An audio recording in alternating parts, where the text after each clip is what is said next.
I'm joined by Lieutenant General Rakesh Sharma. Sir, thank you so much. He commanded the Fire and the Fury Corps in Ladakh. Major Amit Bansal, Defense and Strategic Affairs expert, and Ambassador Prabhu Dayal, former Indian diplomat. Thank you all of you for joining me. Let me straight away go to General Sharma. Sir, what sort of, how do you describe this operation? Because a lot of people we didn't get the chance to ask questions, obviously, because of operational issues. Aditya was there, and then Vikram Mistry announced today we'll not take any questions. And this is something which me and Nabila had been talking about in the morning. Do you think it was because both LOC and international border was involved? So does it look like a cross-border operation, or did we do it from LOC? I mean, so what sort of an operation is this? How would you describe it for our viewers? Okay, thank you for inviting me. So this is one operation which is military is carried out. We must not delink it from the total grammar of war which started from 22nd, which includes the waters and many other ways that we have been targeting Pakistan. Now about the operation which was carried out, obviously after 1 a.m. in the morning for half an hour, it's obvious that there's a synergy that was trying to be portrayed today between the Army and the Air Force, and of course in the Navy also, where the targets which were within the range and which was targetable by the Army weapon systems and the Army explosives were done by the Army, and the targets which were outside the range of the Army weapon systems were targeted by the Air Force. And these targets, naturally, when we talk about the targets being taken on by the Army, would be more in relationship to the line of control. I don't call Muzaffarabad as that in that line, but the other ones like Kotli, Bimber, or the ones around Sialkot and Bagh. Well, those were the targets which would have been taken on by the artillery, and the ones which are longer range outside the range of the Indian artillery, like Muzaffarabad, Bahawalpur, and Muridke would have been handled by the Air Force through precision weapon systems. So I think the message that comes out, one is of synergy between the forces depending on their capabilities. And second message that comes out clearly is the issue of use of technology. Unlike previous times, this is very technologically sophisticated operations, which also use loitering ammunition and drones. Did you notice, and, General Sharma? Did you notice it's just 25 minutes, sir? 25 minutes. If you had heard the officer, what I could make out was 25. The operation lasted only 25 minutes, sir.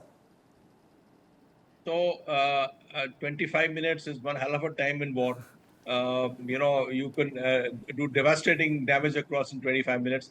The missiles and the artillery batteries who are firing can land up a whole lot of TNT on the opposing side in 25 minutes. And see, when you go to Iran firing 181 missiles and drones, etc., against Israel, they all landed up together in Israel. So this is all kind of a very fine tuning which is being carried out by the forces, and we have also proven that we can do the same kind of fine tuning which was done between the Army and the Air Force. And of course, the explosives selected were sufficiently focused so that and precise that it doesn't cause collateral damage, which is also a great plus in the whole operation carried out. So it's a day to be proud of, not only by the operation carried out and the message being conveyed and the retribution, it's also issue to be proud of for the kind of operation that the armed forces have carried out. I'd like to quickly bring in Ambassador Prabhu Dayal. Ambassador, the way these precision strikes have been carried out, it possibly is our best yet, at least from the detailing that was given by Vikram Mistry and the colonel and the wing commander, the two ladies who fronted this press conference. Again, hugely symbolic. I felt extremely emotional to see two women fronting this presser to speak of India's resolve, because the world is currently watching on what India's formal statement is, and that's what it was. A complete breakdown of terror hideouts that India targeted. It's very surprising to me that India may have carried this out right after Pahalgam. The detailing with which the strikes have been carried out, it looks like this was already in the pipeline. No, first of all, thanks for having me on your show. It is not something that had been planned for a long time. Of course, India is always prepared to take on Pakistan when it comes to terrorism. But this attack certainly was precipitated by the Pahalgam terror attack. And its name is very significant, Operation Sindoor, because Sindoor is what Hindu married women put in their mang. And by calling it Operation Sindoor, the government has sent a signal that whatever it is doing to target the terrorists is because of their activities to kill Hindu men and tell them their wives that they should convey to PM Modi that etc., whatever they had to say.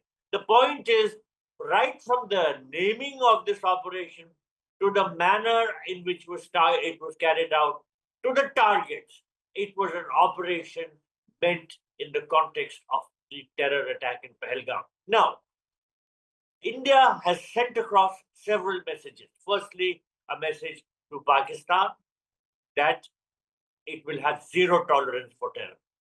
Secondly, to the rest of the world, that where terror is concerned, it is necessary for all countries to come together and combat this menace. And thirdly, a larger message, particularly to Pakistan, which needs to be delivered this message that it cannot afford an escalation. There are signs that Pakistan will try to escalate because it will try to send a message to its own people that, it is the great defender of Pakistan, that is the army. However, the message which India has sent across is that we only targeted the terrorist camps. We did not target a military, site or sites which are of importance to Pakistan's economy or sites which are civilian in nature. So it was a limited strike confined to terrorist camps. So the message is that if you escalate, then we will have the option to carry out wider strikes, which will hurt Pakistan, mainly because of the fact that the population of Pakistan is already very dissatisfied. They are facing serious economic troubles. The holding of the Indus Waters Treaty in abeyance is going to further hurt the people of Pakistan because of the fact that it will bring economic hardship. So the message is, let's contain it at this. We are striking against terrorists. Let us not carry this forward. Let us not make it bigger and broader.